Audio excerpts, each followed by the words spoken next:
Alright, we're gonna start again. Okay, so Bruchim Abayim, welcome everyone. About to begin Bezos Hashem, another class on basic Judaism from Rabbi Donan's book, To Be a Jew. On page 29, so last week we were talking about halacha. What is halacha?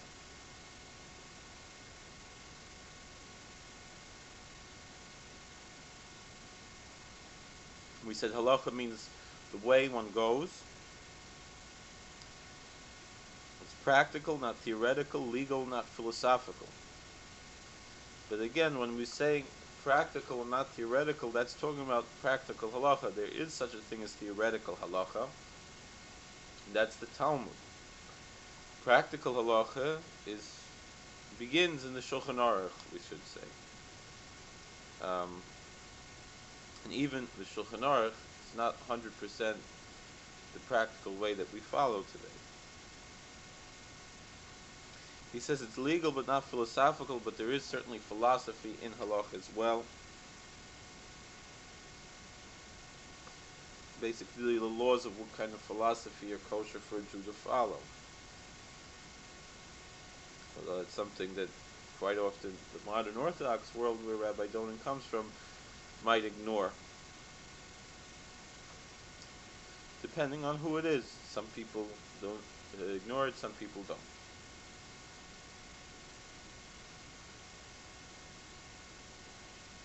And so he says faith is the basis out of which halacha develops, but its major emphasis is on deed. Obviously, we are expressing our faith through the deeds of halacha, and so halacha then tells us what deeds to do based on that faith. It guides our faith into practice.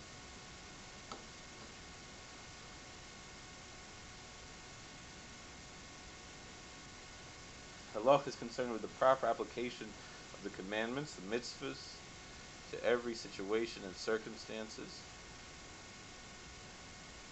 The mitzvahs which are of biblical origin are in essence unchangeable. So it's not 100% an accurate statement. The mitzvahs themselves are unchangeable.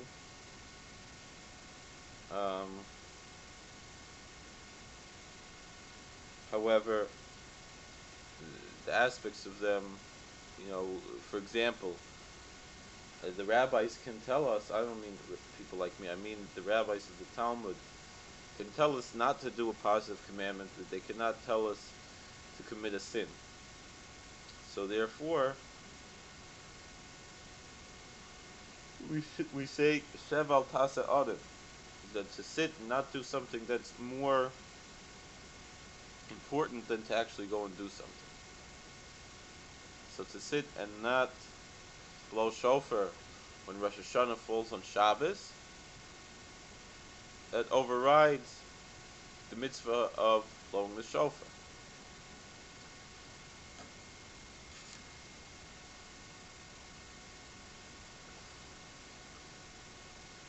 When Sukkot falls on Shabbos, it overrides the mitzvah of shaking the lulav. Even though by Torah law we are still obligated to blow the shofar on Shabbos, shake the lulav on Shabbos, the rabbis come and tell us Shev al Tasa Adif. And so it's the same thing with all the other aspects. For example, by the Torah law, we're not allowed to bring sacrifices, not even a rabbinical law. Jewish people are not allowed to bring sacrifices outside the temple, and they're not allowed to build a temple without the ashes of the red heifer. So we don't bring sacrifices. That's not in any way diminishing the mitzvahs of the sacrifices. It's just saying that's the law of how we conduct ourselves with the sacrifices. Hello? Hello? Yeah, I'm in the middle. I thought you were calling to say that you can't hear. Okay, no problem. Okay. Okay. So, And we're not really lacking something because we're not bringing the sacrifices, like many people mistakenly believe. Because the Torah says we don't bring them now, and so we're fulfilling the laws of the sacrifices by not bringing them. That's a little bit different than the other cases that I brought, but it's a similar idea uh, in, uh, in the form that we're bringing here.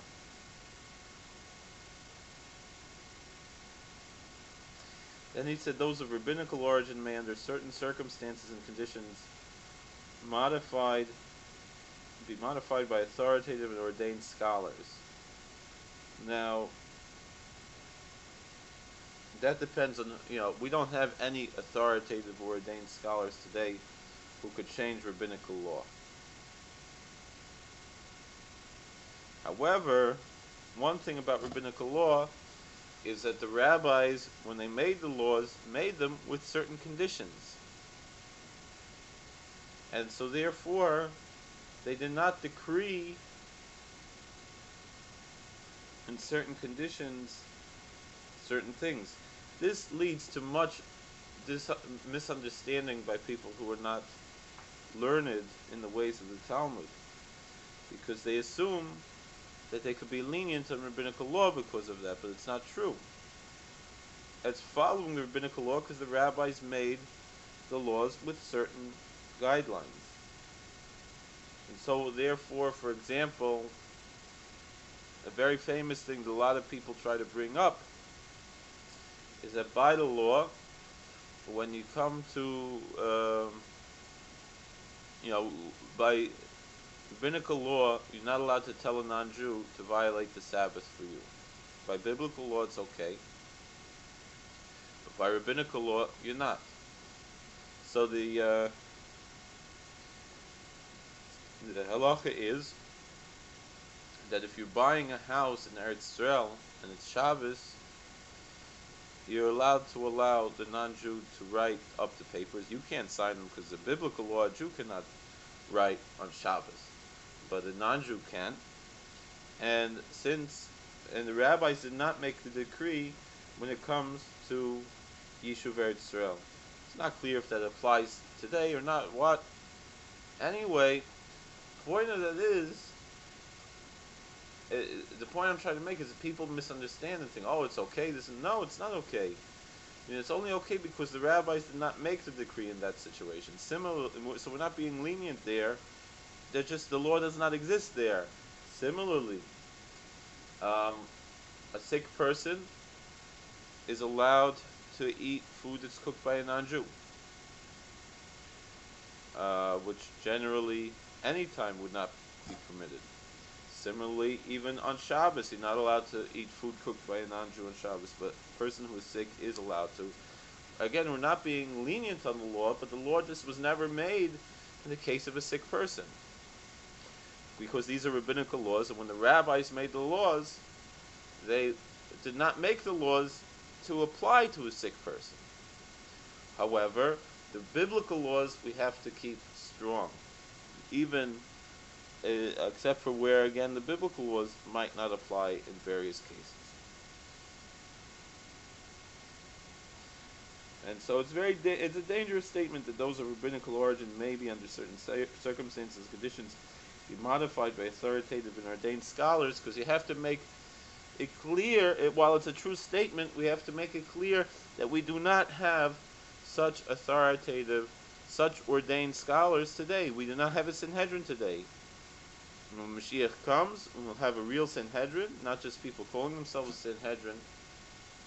And at least, Baruch Hashem, the people calling themselves the Sanhedrin today are humble enough to know that they cannot override the rabbinical law, because the halacha is about the Sanhedrin, that it has to be someone of greater number and greater wisdom than the ones who made the original laws. So the Sanhedrin that exists today are not, they know themselves that they do not have that power, they do not have that status, so they are not able to uproot any rabbinical laws, chas v'shalom. When Mashiach comes, and really, I don't understand, the whole idea of this. This is not mainstream Judaism. This nascent Sanhedrin, and all the Gedolim, when the great disaster happened in 1948, the founding of the Zionist regime, Hashem should have mercy on us, and we should see it speedily and peacefully dismantled to make way for Mashiach to come. As the Gemara says very clearly, that Mashiach cannot come as long as there is such a Malchus. So therefore, a lot of the rabbis from the chief rabbinate were discussing about starting a new Sanhedrin. All the Gedolim came out very strong against this. Nowadays we don't have such Gedolim like the Brisker Rav, like the Satmar Rav, like all the Tzaddikim who fought so hard against this. And unfortunately, this false idea has raised its head again in this generation. However, the ones doing it today are not as evil as in those days. But still, they're just perhaps a little foolish. I would never put them down, chas v'shalom, but it's not the normal way that we've done things for a very long time. And we're supposed to wait patiently when Mashiach comes. Then we will have a Sanhedrin, and then maybe the rabbis will change some of the rabbinical laws, but I doubt it.